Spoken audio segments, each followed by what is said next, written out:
नमस्कार दोस्तों, AIMHSSC में आपका स्वागत है। जैसा कि आप सभी जानते हैं कि हरियाणा में CET की एग्ज़ाम HSSC के द्वारा सितंबर के महीने में कराई जानी निश्चित की गई है। तो उसके रिगार्डिंग हमने हरियाणा जीके में ज़िले वाइज, डिस्ट्रिक्ट वाइज टॉपिक को क्लियर करना स्टार्ट किया था। उसके रिगार्डिंग हम अम्बाला ज़िले के बारे में बात कर चुके हैं। आज हम स्टार्ट करने जा रहे हैं करनाल ज़िले के बारे में। करनाल ज़िले की बात करें तो करनाल ज़िले को और किस नाम से जाना जाता है जी? हरियाणा का पेरिस और धान के कटोरे के नाम से जाना जाता है। करनाल जिले का क्षेत्रफल कितना है जी?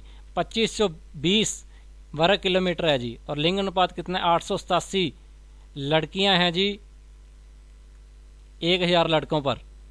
साक्षरता दर कितनी है जी करनाल जिले की? 74.73%। अगर जनसंख्या की बात करें तो 15,05,324 जनसंख्या है जी करनाल जिले की। और जनसंख्या घनत्व की बात करें 597 व्यक्ति हैं जी प्रति वर्ग किलोमीटर एरिया में। और करनाल को राजा कर्ण की नगरी भी बोला जाता है जी। अंग्रेजों ने यहाँ पर सैन्य छावनी 1841 में बनाई थी, परंतु बाद में मलेरिया फैलने की वजह से इसे कहाँ स्थापित कर दिया गया जी? अम्बाला में। उसके बाद देखिए जी आगे NDRI करनाल में, NDRI की स्थापना करनाल में कब हुई? 1955 में जी। गेहूं शोध संस्थान करनाल में 1978 में बना था जी। कई बार ये पूछ लेता है जी हरियाणा में गेहूं शोध संस्थान कौन से जिले में स्थित है? वो स्थित है जी करनाल जिले में। और ये कब बना? 1978 में जी। मृदा लवणता अनुसंधान 1969 में जरीफा वीरा गांव करनाल में स्थित है जी। और इसके 3 रीजनल सेंटर भी हैं। रीजनल सेंटर की बात करें कैनिन टाउन पश्चिम बंगाल में है जी एक, दूसरा मैरूच गुजरात में और तीसरा है लखनऊ उत्तर प्रदेश में जी। उसके बाद बात करें national institute of animal genetics 1984 में कहाँ बना? करनाल में जी।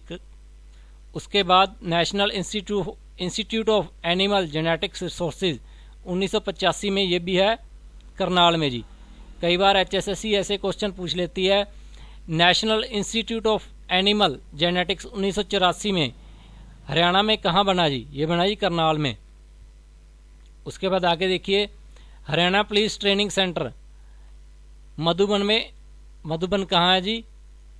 करनाल में। इसकी स्थापना कब हुई? 1973 में इसकी स्थापना हुई जी। हरियाणा में करनाल व नीलाखेड़ी में पोल्ट्री फार्म का प्रशिक्षण दिया जाता है जी। हरियाणा में पोल्ट्री फार्म का प्रशिक्षण किस जिले में दिया जाता है? वो दिया जाता है जी करनाल जिले में।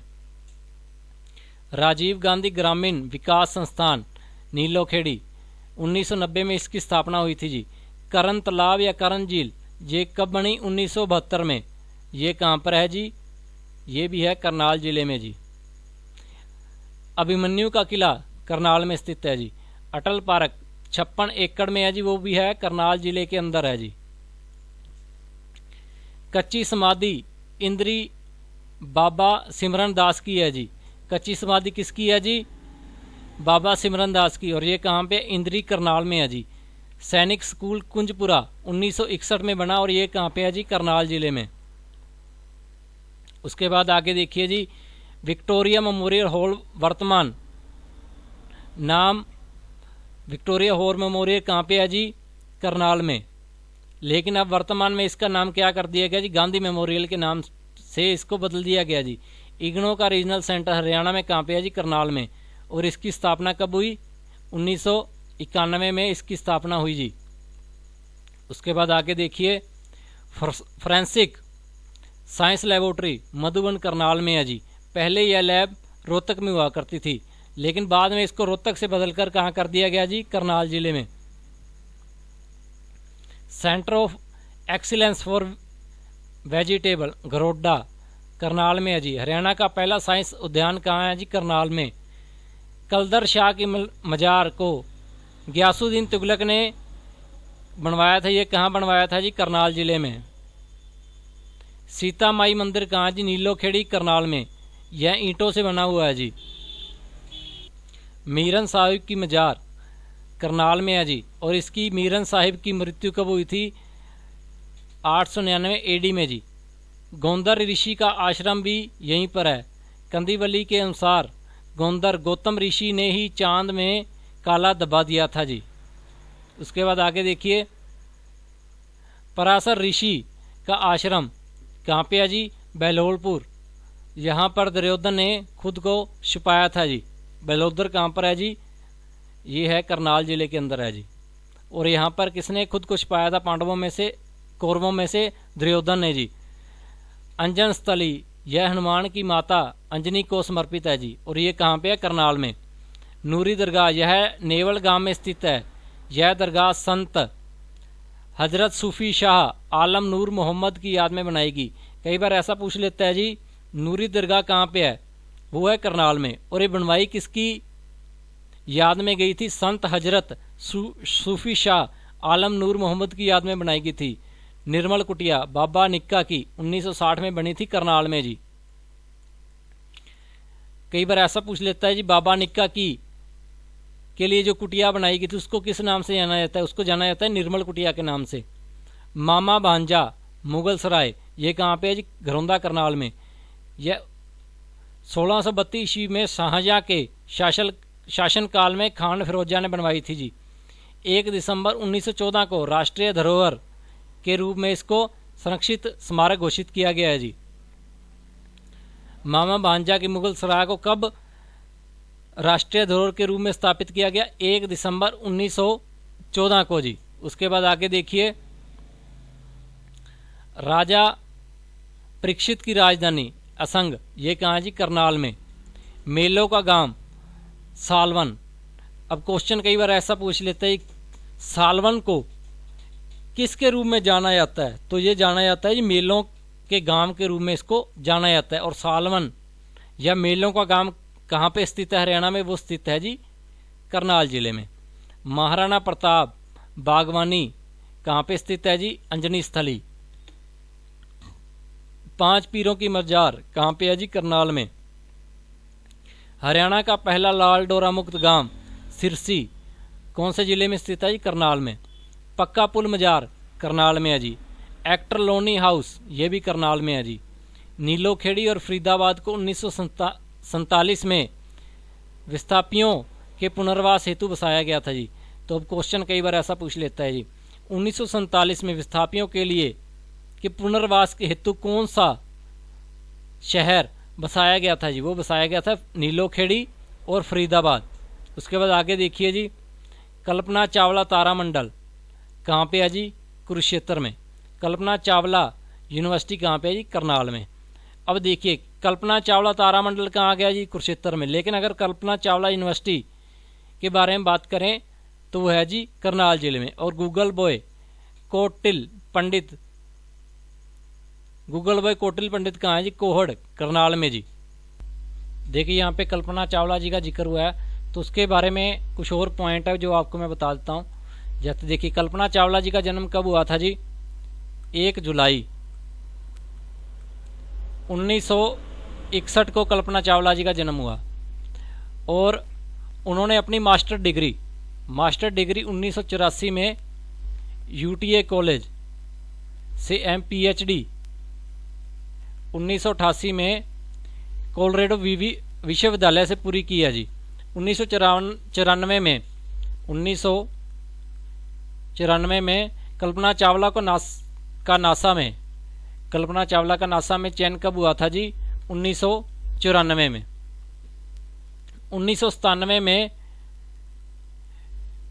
STS-87 मिशन में पहली बार अंतरिक्ष में गई थी जी।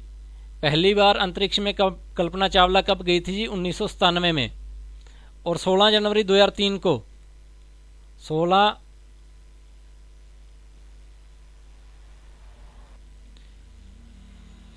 जनवरी 2003 को कल्पना चावला दूसरी बार STS-113 मिशन के लिए जी चंद्रमा पर गई थी। लेकिन 1 फरवरी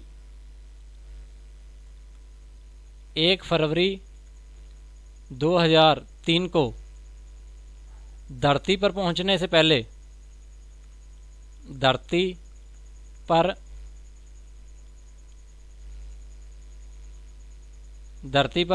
से पहले उनका निधन हो जाता है जी। पहुंचने से 16 मिनट पूर्व 16 मिनट पूर्व उनका निधन हो जाता है जी।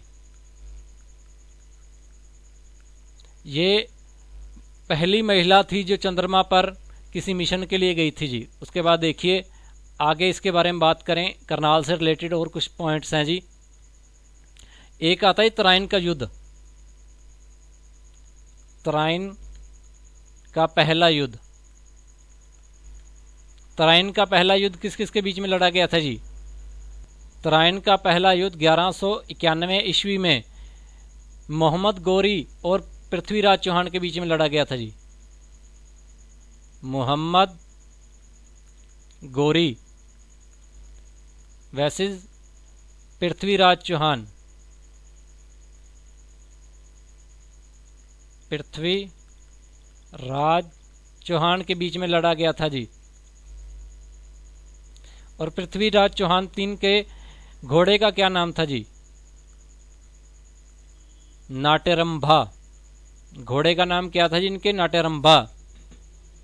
ये केवल पृथ्वीराज चौहान 15 साल की उम्र में, 15 वर्ष की उम्र में गद्दी पर बैठे थे जी।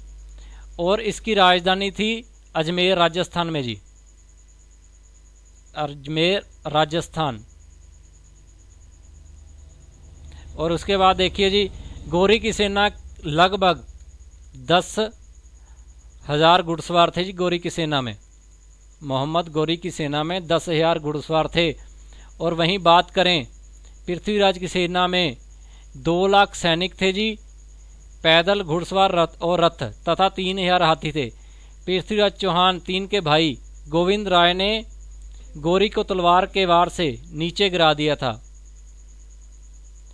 गोरी के 2 दांत भी तोड़ दिए थे जी। और घायल गोरी को एक खिलजी सरदार उठाकर बचाकर ले गया था। और तराइन के पहले युद्ध में मोहम्मद गोरी अपनी जान बचाकर भागा था जी। उसके बाद बात करते हैं तराइन का दूसरा युद्ध। उसके बाद कौन सा युद्ध हुआ था? तराइन का दूसरा युद्ध। तराइन का दूसरा युद्ध कब हुआ था जी? ये हुआ था 1192 ईस्वी में। लेकिन इसमें मोहम्मद गोरी और ये युद्ध भी मोहम्मद गोरी और पृथ्वीराज चौहान के बीच में हुआ था जी। इस बार 1992 में वह लगभग 1,20,000 घुड़सवारों के सहित आया था। कौन जी? मोहम्मद गोरी। और पृथ्वीराज चौहान भी 150 राजपूत सरदारों और 3 लाख अश्व सेना, 30,000 हाथी और पैदल सैनिकों के साथ था जी। लेकिन इसमें गोरी ने एक रणनीति के तहत अपनी सेना को पीछे डालिया और राजपूत सेना ने गोरी को वापस किया तो एकदम से गोरी की सेना ने हमला कर दिया। और इसके अंदर पृथ्वीराज चौहान को, तराइन के दूसरे युद्ध में पृथ्वीराज चौहान को बंदी बना लिया गया और उसको मौत के घाट उतार दिया। इस युद्ध के बाद चौहान वंश का पतन हो गया था जी। उसके बाद युद्ध होता है जी करनाल का युद्ध। इसके बाद कौन सा युद्ध आता है? कई बार क्वेश्चन पूछ लेते हैं, करनाल का युद्ध कब हुआ था जी? ये युद्ध हुआ था 1739 ईस्वी में, फरवरी 1739 ईस्वी में। इसमें नादिर शाह एवं दिल्ली के राजा मोहम्मद शाह रंगीला के मध्य हुआ था। और करनाल का युद्ध किस किस के मध्य हुआ था जी? नादिर शाह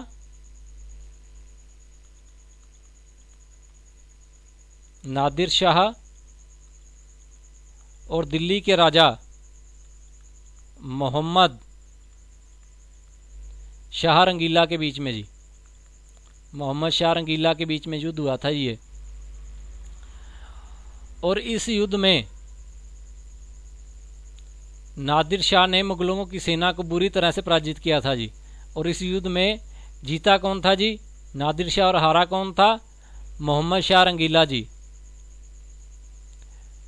और उसके बाद नादिर शाह ने दिल्ली में लूटपाट की और 5 मई 1739 को वह वापस चला गया था जी। उसके बाद देखिए करनाल किसके लिए प्रसिद्ध है जी? करनाल किस चावल के लिए प्रसिद्ध है? करनाल प्रसिद्ध है जी बासमती चावल के लिए करनाल प्रसिद्ध है जी।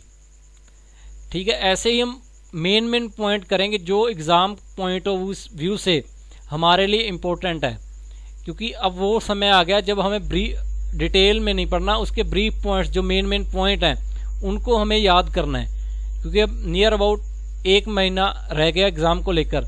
तो इसी प्रकार हम हरियाणा के 22 जिलों के बारे में और हरियाणा के करंट अफेयर और इंडिया जीके को भी, इकोनॉमिक्स है, पॉलिटिकल साइंस है, ठीक है, जितने भी पार्ट हैं, मॉडर्न हिस्ट्री, मेडिवल हिस्ट्री, उन सबको ब्रीफ पॉइंट जो मेन पॉइंट है उनके बारे में चर्चा करेंगे। अगर आपको हमारी वीडियो अच्छी लगे तो लाइक करें, कमेंट करें, कमेंट और सब्सक्राइब करें हमारे channel M HSSC and SSC को, ताकि आने वाले समय में जितने भी हरियाणा में एग्ज़ाम हो, चाहे HSSC ले या अगर दिल्ली के एग्ज़ाम या सेंट्रल लेवल के एग्ज़ाम की बात करें, जो SSC के एग्ज़ाम है उसके रिगार्डिंग हम math, GK, journal science, computer, इसके बारे में क्लासेस लगाते रहेंगे। तो थैंक यू आज की वीडियो को देखने के लिए, और जितना ज़्यादा हो सके अपने दोस्तों के साथ शेयर करें ताकि वो भी इन वीडियोस को देखकर एग्ज़ाम को क्रैक कर पाएँ और अपना फ़ायदा ले पाएँ। Thank you ji.